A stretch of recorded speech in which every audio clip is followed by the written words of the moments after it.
सतगुरु जो जीवन बार बार इहा आवाज दे तो केतिया दुख भूख सदमार पातशाह वो भी कोई ओलामो ना है एह बेदात तेरी दात यह भी तुझी दात। साथ संगत जेड़े सतगुरु के दरबार में वेठा जय गुरु जी याद में वेठा पहलों तो जी पंहिंजे मन से पक कयो जे आया हिक अवगुण छॾे वञो हिकिड़ो गुण पाण सां गंढ ॿधी खणी वञो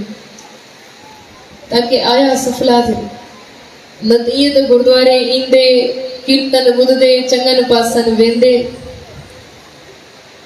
साहिब चवंदा सिमरत वेद पुराण पुकारन पोथियां तू केतिरा वेद पुराण पढ़ी छॾिया केतिरा शास्त्र पढ़ी छॾिया केतिरो कुछ करे छॾियो पर नाम बिना सब कूड़ गाली हो छिया जे नाम नथो जपे वो सब कूड़ा सिर्फ कन रस बनाए छॾिया असां ॿुधणो अॼु ॿुधण जा शौक़ीन असां मनण कंहिंखे यादि न आहे त मञीबो कीअं।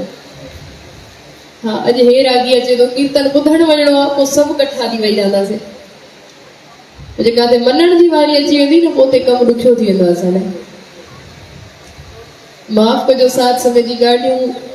कड़वियूं नी पर जे पंहिंजी ज़िंदगी में तब्दीली आणणी आहे न पोइ कौड़ा लफ़्ज़ ॿुधणा पवंदा आहिनि। घर में भी जेसि ताईं माउ पीउ धड़को न ॾिनो होसि ताईं कंहिं ॿार जी ॻाल्हि न वेंदी आहे ज़हन में धड़के जो मोहताज हूंदो आहे ॿार। जे गुरु जे घर में आया अॼु पंहिंजे अंदर में ज़रूर झांकीजो कि असांजो जीवन गुरु घर में अचण खां पहिरियों काथे बीठो हुयो अॼु जे अचण सिखी वियाऊं कीर्तन ॿुधूं था अॼु असांजो जीवन काथे आहे ताकि कुछ अंदाज़ो लगे तो केतरी चेंजिंग आई है केतरी तब्दीली आई है असां में। अचो साथ संगत जी हिकिड़ो शब्द गरजी पढ़ायो उनको